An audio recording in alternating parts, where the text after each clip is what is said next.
Dabre Dan King folk. It's your boy JEM coming back at you with a rumor, a whisper, I don't know. Now somebody started a rumor that Avid had been sold. And while it's kind of maybe sort of true, probably in the future, Avid has not been sold. Now it is up for sale. And as an owner of a post boutique that uses both Media Composer and Pro Tools every day, that got me thinking, if Avid gets sold, who would be the top 5 companies that would be a great fit to acquire them? I'd love to hear what you have to say. What you think? Should Avid be sold? And to who? Now, before you start and say, okay, man, who cares about Media Composer? Who cares about Pro Tools? Just a quick refresher. Avid rules the professional media editing market as it pertains to Hollywood, long-form films, and a lot of independent film content. The majority of theatrical, documentary, and scripted television shows are edited and mixed on Avid products. Now, Pro Tools absolutely owns the audio production market share in terms of subscriptions and user base. While Media Composer is certainly behind Premiere Pro and now DaVinci Resolve in terms of appeal, user, and subscription base, it is still the most widely used nonlinear editor in Hollywood. Media Composer and Pro Tools can be found in most of the top studios in the world. And to work on blockbuster films and shows, knowing Avid products is an absolute must. Now, in today's online content creation market, that would certainly be considered at most a niche market. And Avid has been indeed slow to update any of its product line to grow outside of its top 5 user base. So who would be the top 5 companies that I think would make sense for them to purchase both Avid Media Composer and Avid Pro Tools? Now, before we get started, I want to do a little bit of a disclaimer. I am only talking about the companies that would buy both major products as a bundle. Now, if you'd like to know about the companies that I don't believe it makes any sense whatsoever for them to purchase Avid, check out my video above. Now, also, while you're out there, since you outside the frame here, make sure that you tighten that subscribe button, hit that like button, and ring that notification bell because it really helps the channel. Okay, so back to the list. As I stated before, I think any company listed here must be willing to acquire the entire suite of products, not splitting them up. So that would mean Avid Media Composer, Pro Tools, and Sibelius. Okay, number 2, they must be willing to continue the R&D on all the products. So in other words, not buying them for parts, stripping them down, and as I said in my companies that shouldn't buy Avid, doing what happened to say Nothing Real's Shake or Avid Softimage, for example. Like purchasing an app, soaking folks out of a few subscriber rounds, putting zero R&D into the project, and then all of a sudden announcing the end of the life of the project. You know how they do. So I'm talking about companies that move forward with at least both major tools. Let's get at that list, right? That's what we came here for. So number 5, my number 5 is gonna be Sony. Now, we all know that Sony has had a bit of a fail as it pertains to pro apps in the past. For instance, it acquired and produced Sony Vegas for years, which was a wonderful product in many ways. It had a lot going for it, but Sony couldn't find a loyal user base, mainly because they couldn't find a way to position it. They tried to call it a professional app, filmmakers, a competitive solution to Premiere Pro, and then somehow they ended up marketing it more reflective of Final Cut Pro as a social media lifestyle app. When I mean Final Cut Pro, I mean not version 7, version 10. Sony could never figure out that Vegas wasn't a content creator app, and it just always found itself positioned in between two worlds. Now, on the other hand, acquisition of Media Composer would fit perfectly in what Sony does, because as many of you guys know, Sony absolutely owns the high-end broadcast marketing and the color grading display hardware market. They're already in most Hollywood suites, so Media Composer would be a no-brainer for Sony to acquire. Now, as I stated at the beginning, I'm a little leery of Sony because they have had a habit of acquiring products and then they lose focus. For example, their acquisition of a tool called SoundForge, a great workhorse sound editing app, really demonstrates the example of Sony's love-hate relationship with software. Now, for that reason and that reason alone, Sony is my number 5. Now, my number 4 company is the Foundry. I absolutely love this company.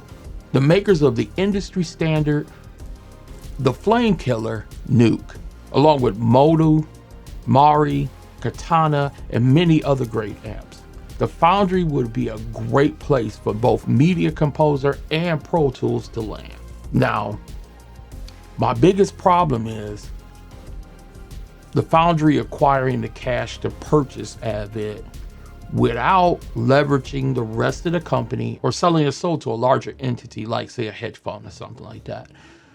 Now, that being said, the Foundry would be great for both apps, as I said before. Nuke Studio hasn't quite lanced the market share that the Foundry hoped for as a nonlinear app, and they don't have any DAW or audio apps at this time.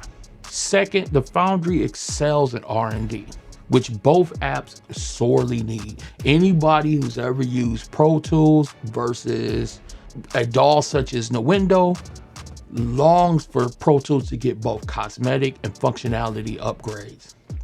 Lastly, the folks over at the Foundry know how Hollywood works.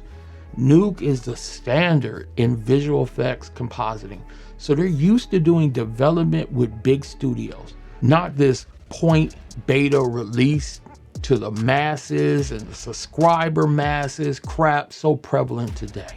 Finally, the Foundry reminds me of a little company called Discrete Logic. They were innovators in the VFX space way back in the early 90s. Now, many of the post-production tools we use today owe their cores to the work done by that little company, and the Foundry reminds me of them. Okay, at number 3 is the 800,000 ton gorilla.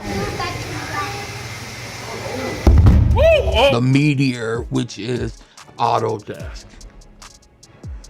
Now, this is gonna be quick, okay? Deep pockets, check. R&D, check. So why are they only number 3? Well, you remember that great little company I told you about, Discrete? Well, Autodesk acquired Discrete and its products Flint and Flame. And Flint's gone. And well, Flame, once the price of 4 Ferraris is, well, let's just say nobody uses Flame anymore. Or the story of Softimage. Anybody who remembers the original Jurassic Park and the character animation has seen the work of Softimage. And eventually that was sold to Autodesk. And soon after, it was gutted for parts. Oh, it went through a few point releases, but once Maya was acquired from Alias, that signaled the death knell for Softimage. So Autodesk is kind of a 50-50 for me as a home for Avid.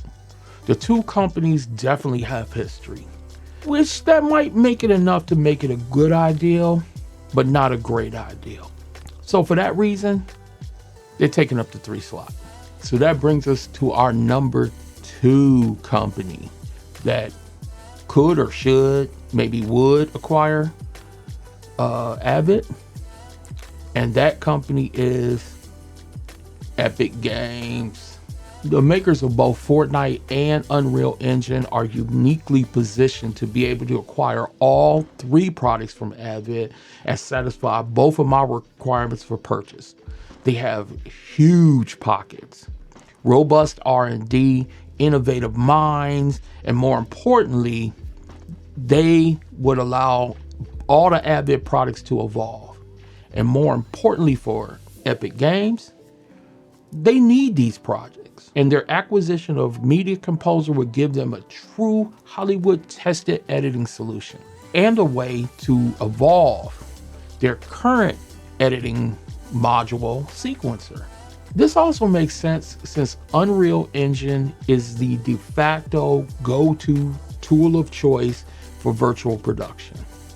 Shows such as Star Wars The Mandalorian, Kenobi, and numerous Hollywood films are leveraging virtual production. So adding a tool such as Media Composer, which by the way is already the destination for most of the content from virtual production, lets Epic in some ways complete the circle. Now in Pro Tools, Epic Games would add a proven DAW, adding the ability to enhance not only dialogue, but audio content creation in its game division. And for the independent creator world, which was not right now just discovering Unreal Engine. This would also shore up one of the biggest deficiencies in the Pro Tools line: its lack of enhancements to keep pace with tools such as the window and the ability to interface and integrate with game sound design. Look, this is a big overall win for Epic Games. That's why for me, Epic Games takes our second spot. All right, so now we come to numero uno, number one, baby. Our number one company that I think would make sense for them to acquire Avid. We've been through some heavyweights, man. But my number one company, for me, the company I think should purchase Avid is NVidia, baby. NVidia, right? Now, a lot of y'all saying, NVidia? What? Man, look, man. The venerable hardware and AI company, their pockets are hella swole, man. And believe it or not, they are actually into software. They're not just a hardware company. They have tools like Omniverse and Canvas, which right now, man, have redefined what it means to be an AI, and then also what it means to be a middleware company for CG. So we've seen what they can do with a software product. Now, why would I pick NVIDIA over Epic Games, you ask? Especially when Epic has Unreal Engine? Well, actually, it's kind of simple. The reason is Blackmagic Design. They're focused on building Resolve from the ground up to support their hardware, take the advantages in speed, and forcing research and development, R&D, to be focused on producing a professional result. In NVIDIA, we see a company which is very similar to Blackmagic Design in that a majority of their sales come from hardware purchases. They don't need to make huge profit margins on pro apps. This keeps the focus of the software solutions focused on the user's need, not on the subscriber base. Blackmagic Design has shown that you can literally give away advanced software that 15 years ago cost $70,000 easily. You can give that software away and still maintain a comfortable profit margin. NVIDIA is already positioned to be able to do that with Pro Tools, with Media Composer. Now, this would allow them to develop, say, Pro Tools and Media Composer to its fullest while leveraging their graphics, their design hardware, their AI hardware, and ultimately, I think this would be the best home for both products. So there you have it. My top 5 destinations for the Avid product line, if Avid is sold. Now, maybe you disagree. And if you do, you can find me down in the comments and let's chat about it. I'd love to hear what you have to say, what you think. Should Avid be sold? Now, be sure to check out the 2 companies I don't think will offer for Avid before you drop in those comments, man. And as always, be sure to like and subscribe, hit that notification bell, all of that cool stuff, man. But let me know what you think, right? Now, I got to get back to work. As always, man, stay humble and always strive to be notorious.